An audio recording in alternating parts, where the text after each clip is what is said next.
আসসালামু আলাইকুম দর্শক, এখনই আসন ভাগাভাগির আলোচনা কিন্তু শুরু হয়েছে।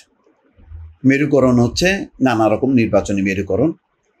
একটি হচ্ছে বিএনপিকে ঘিরে একটা জোট বাঁধার স্বপ্ন দেখছে অনেকে, আর একটা হচ্ছে ইসলামী দলগুলো। এবং ইসলামী দলগুলো বেশ সক্রিয়।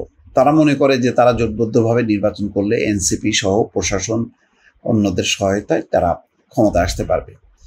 আর বিএনপি মোটামুটি নির্ভর, তারা মনে করে তারা এককভাবে নির্বাচন করলে তারা জিতবে। তবে কিছু দুশ্চিন্তা আছে যে বিভিন্ন ধরনের যে অকারেন্স তৃণমূল পর্যায়ে, বিএনপির তৃণমূল পর্যায়ে যে চাঁদাবাজি দখলবাজি চলছে সেগুলোকে যেভাবে ক্যাম্পেইন করা হচ্ছে তাতে তাদের ভোট কমবে।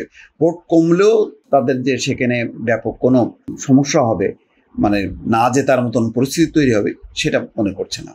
আর এই কারণে বিএনপির সঙ্গে এখনই ছোট রাজনৈতিক দল বা মাঝারি রাজনৈতিক দলগুলো দেন দরবার শুরু করেছে।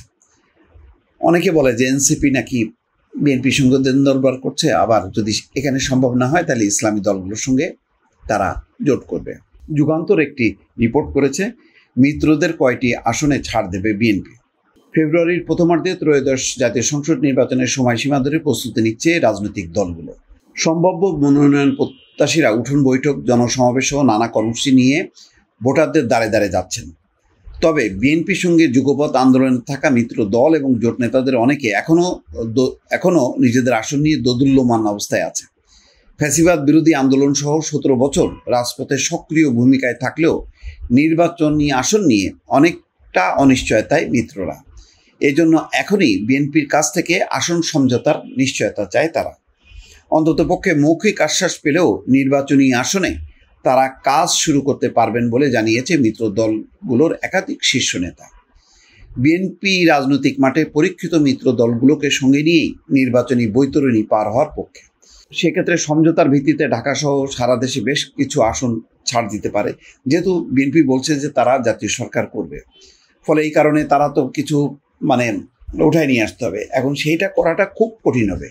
প্রতিটা জায়গায় আমি যতটুকু বুঝি যে বিএনপি চরম একটা সংকটে পড়বে যে তারা প্রার্থী নির্বাচন করার ক্ষেত্রে এক একটা জায়গায় 4 জন 5 জন, কোনো জায়গায় 8-10 জনও আছে। কাকে বসাবে, কাকে রাখবে, তার বিরুদ্ধে আবার অন্যরা ঐক্যবদ্ধ হবে কিনা, স্বতন্ত্র কতজন বিদ্রোহী প্রার্থী হিসেবে দাঁড়াবে, এইগুলি হিমশিম খাইতে হবে। তো এইটার ব্যাপারে খুবই এখন থেকেই যদি বৈজ্ঞানিকভাবে যুক্তিসঙ্গতভাবে যদি নিয়ন্ত্রণে না আনতে পারে, বিএনপির জন্য একটা বড় ধরনের একটা ছেঁড়াবেড়া অবস্থা হবে। আর তার সুযোগ নেবে কিন্তু প্রতিপক্ষরা, তারা কিন্তু পেতে বসে আছে। পাশাপাশি উচ্চ কক্ষ বা ক্ষমতায় গেলে জাতীয় সরকারেও থাকতে চান। এই নিয়ে বিএনপির সঙ্গে মিত্রদের আসন নিয়ে আলাপ আলোচনা চলছে অনেকটাই নীরবে। বিএনপির লিয়াজোঁ কমিটির সঙ্গে মিত্রদের চলমান ধারাবাহিক বৈঠকেও এইসব বিষয়ে আলোচনার গুরুত্ব পাচ্ছে। সংশ্লিষ্টদের সঙ্গে কথা বলে এসব তথ্য জানা গেছে। সম্প্রতি অনুষ্ঠিত লিয়াজোঁ কমিটির বৈঠক শেষে বিএনপির স্থায়ী কমিটির সদস্য আমির খসরু মাহমুদ চৌধুরী জানান, নির্বাচনী তফসিল ঘোষণার পর হতে পারে আসন ভাগাভাগি। নির্বাচনী তফসিল ঘোষণার পর নির্বাচনের কার্যক্রম শুরু হলে তো এই প্রক্রিয়া হবে। আমরা সেই জায়গায় এখনও আসিনি। যখনই নির্বাচনী কার্যক্রম তফসিল ঘোষণা হবে এই বিষয়গুলি উঠে আসবে, সবার সঙ্গে আলাপ আলোচনা করা হবে। বিএনপি সবাইকে আশ্বস্ত করছে যে ভাই ঠিক আছে, এটা করবো, কিন্তু এখনও সময় আসেনি, আগে নির্বাচনী তফসিল হোক। কিন্তু এখন যারা শরিক দলগুলো তারা এখনই নিশ্চয়তা চায়। তারা বোঝার চেষ্টা করছে বিএনপি আসলে ছাড় দেবে কিনা, কতখানি ছাড় দেবে। যদি ছাড় না দেয় তাহলে তারা ভিন্ন অপোজিট ওই যে ইসলামপন্থী দলগুলোর যে জোট, হয়তো সেই দিকে তারা চলে যেতে পারে। অনেক রকম খেলাধুলা এখনও বাকি আছে। এখন আওয়ামী লীগ নেই বলে যে নির্বাচনটা খুব সহজ হয়ে গেল তা না। যদি দলভিত্তিক সবাই যার যার মতন করে নির্বাচন করে তাহলে বিএনপির ধারে কাছে থাকবে না। ধানের শীষে এত পরিমাণ ভোট পড়বে যে দেখা যাবে যে এটা আর এক ধরনের একতরফা নির্বাচনের মতন, যে আসন সংখ্যা হয়তো 200-250 হয়ে যেতে পারে। তো সেটাও আবার একটা ভারসাম্যহীনতা তৈরি করবে।